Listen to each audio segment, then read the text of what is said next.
नमस्कार दोस्तों, इस वीडियो में जिस स्टॉक के बारे में हम बात करने वाले हैं उसका नाम है गैल इंडिया लिमिटेड, जिसको हम गैल के नाम से जानते हैं ऑफ कोर्स। ये स्टॉक 231 के प्राइस पे ट्रेड कर रहा है। मार्केट में फ्राइडे को इसने 0.98% का अप मूव दिया था। मार्केट कैप है इसकी 1,51,648 करोड़ की। प्रमोटर होल्डिंग 51.90% है। बुक वैल्यू इसकी 117 है। डिविडेंड यील्ड 2.38% है, काफ़ी अच्छा डिविडेंड यील्ड है। एंड फेस वैल्यू 10 है। फंडामेंटल वीडियो मैं ऑलरेडी बना चुकी हूँ, अब मैं ऐड कर दूंगी प्लेलिस्ट में, आप देख सकते हैं। अभी के लिए देखें तो ये गवर्नमेंट ऑफ इंडिया का अंडरटेकिंग है and it is an integrated natural gas company in India. ठीक है, तो ये इसके बारे में सारा चीज़ें बताई हैं। And the company along with subsidiary and it's joint venture and associate is the largest state owned, इसको ओपन कर लेते हैं। तो कहाँ पे है? State own natural gas processing and distribution company in India. तो यहाँ पे आप देख सकते हैं स्क्रीनर पे साइड पे, यहाँ पे इसके बारे में की पॉइंट्स एंड अबाउट सब कुछ इसमें दिया हुआ है। एंड वैसे फंडामेंटल्स में मैंने सारा कुछ किया हुआ है इंक्लूड, तो आप फंडामेंटल की वीडियो देख सकते हैं।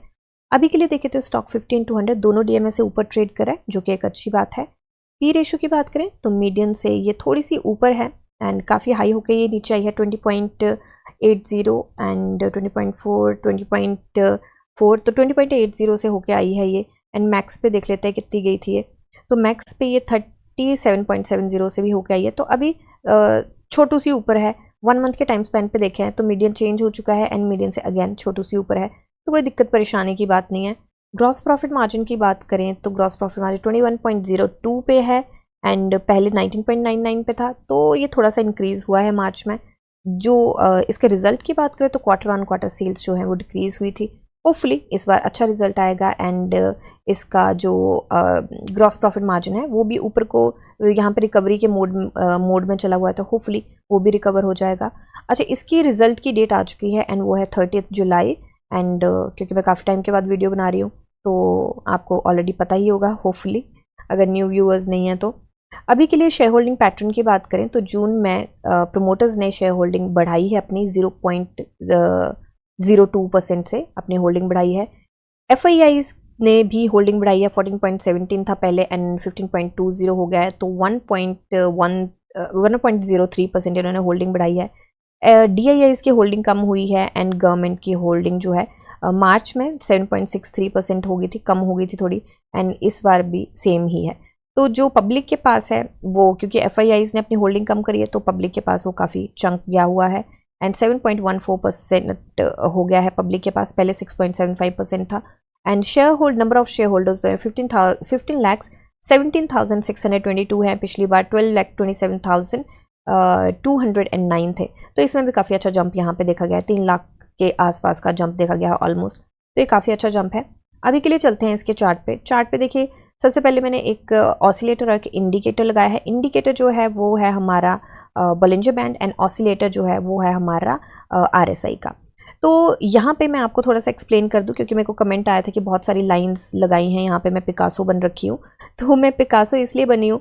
ये जो ग्रीन लाइंस हैं इनको पहले हम रेड कर देते हैं, थोड़ा समझने में ईजी होगा। तो जो ये रेड लाइंस हैं ये बहुत स्ट्रॉन्ग सपोर्ट या बहुत स्ट्रॉन्ग रेजिस्टेंस है, ठीक है। ये जो येलो लाइंस है ये छोटी मोटी रेजिस्टेंस या सपोर्ट है, एंड ये जो ऑरेंज लाइन है ये थोड़ा अच्छा खासा सपोर्ट एंड रेजिस्टेंस है, ठीक है। तो ये मैंने एक्सप्लेन कर दिया। अगर किसी को दिक्कत होती है कि कैंडल स्टिक समझने में या कुछ समझ में, तो आप मुझे कमेंट सेक्शन में बोल सकते हैं, मैं कुछ कोशिश करूंगी कि इनको क्लियर कर दूं, ठीक है। तो अभी के लिए मुझे लगता है कि ये थोड़ी चीज़ें ज़रूर होती है, क्योंकि छोटे छोटे सपोर्ट एंड रेजिस्टेंस है तो उनको समझना भी ज़रूरी है, क्योंकि हर किसी का ना स्टॉप लॉस या हर किसी का टारगेट अपने एपेटाइट के अकॉर्डिंग होता है। टाइम ड्यूरेशन होती है, कोई टाइम बाउंड होते हैं, कोई सिचुएशन बाउंड होते हैं, तो बड़ी सारी चीज़ें होती है। तो मुझे लगता है कि उस चीज़ को ध्यान में रख के थोड़ा सा चलें तो अच्छा है। बाकी अगर किसी को कन्फ्यूजन होता है ज़्यादा तो हम कोशिश करेंगे इसको क्लियर करने की। एक बार इसको थोड़ा सा ठीक कर ले, मुझे टेढ़ा लग रहा है ये, यस ओके। तो अभी के लिए देखिए, let's start with the analysis. तो एनालिसिस की बात करें, देखिए यहाँ पे थोड़ी सी गिरावट देखने को मिली थी। यहाँ पे 3 ब्लैक स्पैरोज हमें देखने को मिले थे, 3 ब्लैक क्रोज हमें देखने को मिले थे। एंड उसके बाद ये बेस बनाया इसने, ये बजट से पिछला दिन था, ये बजट वाला दिन था, सारे स्टॉक्स नीचे गए थे।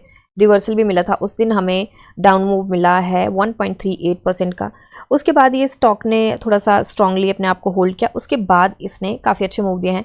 यहाँ पे इसको चैनल की रेजिस्टेंस आई थी, उसके बाद इसने अभी जो क्लोजिंग दी है फ्राइडे को वो चैनल के अंदर दी है, इन्वर्टेड हैमर बनाया है एंड शूटिंग स्टार इसको बोल नहीं सकते क्योंकि ये कोई इतनी ज़्यादा मूव देने के बाद नहीं बनाया है, बट यस ये वाली रेजिस्टेंस ज़रूर इसको सामना करना पड़ा है, उसका 230 के रेजिस्टेंस को इसको सामना करना पड़ा है।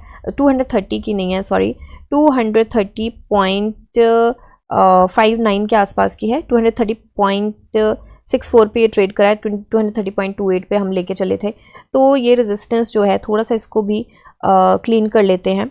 तो चार्ट हमने कर लिया है, तो ये रेजिस्टेंस जो है बेसिकली यहाँ की थी एंड उस रेजिस्टेंस के आसपास इसने क्लोजिंग दी। ये इसकी जो क्लोजिंग रही है, इसकी क्लोजिंग है 230.49 की, इसकी क्लोजिंग रही है 230.64 की, तो इसे थोड़ा सा ऊपर क्लोजिंग दी है। तो मुझे लगता है कि ये रेजिस्टेंस थोड़ी सी इसको एडजस्ट करते हैं तो इससे पता चलेगा ये सपोर्ट है कि रेजिस्टेंस है हमारा, तो यहाँ कहीं आता है। तो ये ना बिल्कुल सपोर्ट और रेजिस्टेंस के बीच में है, तो मैं ये नहीं बोल सकती कि ये सपोर्ट है या रेजिस्टेंस, थोड़ा सा कंफ्यूजिंग है, बट यस ये ज़रूर बोल सकती हूँ कि ये चैनल के अंदर है एंड ये एक अच्छी बात है। अब ये सस्टेन करता है चैनल के अंदर, नहीं करता है, वो हमें बताएगी मंडे की कैंडल विच इज़ टुमारो। तो कल की कैंडल ही हमें ये बता पाएगी कि ये यहाँ पे सस्टेन करेगा या नहीं करेगा, ठीक है। तो अभी के लिए हम एक बार वीकली कैंडल चेक कर लेते हैं, देख लेते हैं कि किसके हाथ में स्टॉक है, बायर्स के हाथ में या सेलर्स के हाथ में। ओके, तो यहाँ पे स्टॉक तो हमें डेफिनेटली बायर्स के हाथ में दिख रहा है, चैनल के अंदर भी आ चुका है एंड हमारे टारगेट हम उस पर वीकली मंथली डेली चार्ट पे हम डिस्कस करेंगे।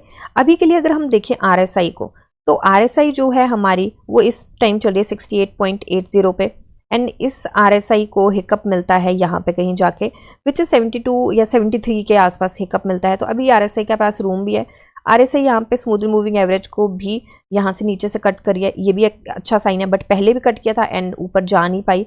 तो मुझे लगता है कि थोड़ा सा इस बार वॉल्यूम का पुश मिले, क्योंकि इन दिनों देखा जाए तो वॉल्यूम कुछ खास नहीं आया था, तो अभी वॉल्यूम का थोड़ा सा पुश मिले तो मुझे लगता है कि बहुत अच्छे तरीके से यहाँ से RSI निकल सकती है, ठीक है।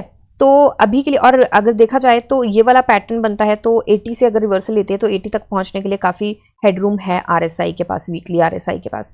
अभी चलते हैं डेली चार्ट पे हम यहाँ पे, तो यहाँ पे एक बार एंट्री पॉइंट डिस्कस करने से पहले हम चलेंगे इसके BSE पे। BSE पे देखिए इसका प्राइस बैंड जो है वो 10% का है एंड न्यूज़ ऐसा इमीडिएट कोई भी नहीं है। एक ये 23 को न्यूज़ आई थी विच इज़ कि रिजल्ट आने वाला है ट्यूसडे 30 जुलाई को, तो वो न्यूज़ है एंड ऐसा और कोई न्यूज़ नहीं है। डिलीवरी परसेंटेज ये बहुत इंटरेस्टिंग है, डिलीवरी परसेंटेज को देखिए 74.23% गया है which is very strong delivery percentage and volume जो आया था वो आया था लगभग 17 मिलियन के आसपास NSE पे एंड पहले 21 मिलियन था, उससे पहले 10 मिलियन था। तो मुझे लगता है कि वॉल्यूम थोड़ा कम हुआ है ऑफ कोर्स, बट यस ये पॉइंट ज़रूर बनता है एंट्री का। एंड ये एंट्री का पॉइंट मैं क्यों बोल रही हूँ, क्योंकि यहाँ पे जो डिलीवरी परसेंटेज गया है ना ये बहुत स्ट्रॉन्ग गया है एंड दूसरा ये चैनल के अंदर आ चुका है एंड यहाँ पे इसको इन्वर्टेड हैमर भी बोल सकते हैं एंड इन्वर्टेड हैमर ही है, स्पिनिंग टॉप तो नहीं बोल सकते, इन्वर्टेड हैमर ही है।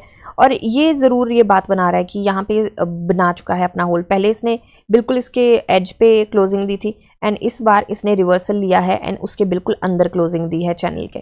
तो मुझे लगता है कि ये एंट्री पॉइंट काफ़ी अच्छा रहेगा, बट इसके साथ साथ शर्त यह है कि वॉल्यूम के ऊपर खास ध्यान रखना पड़ेगा।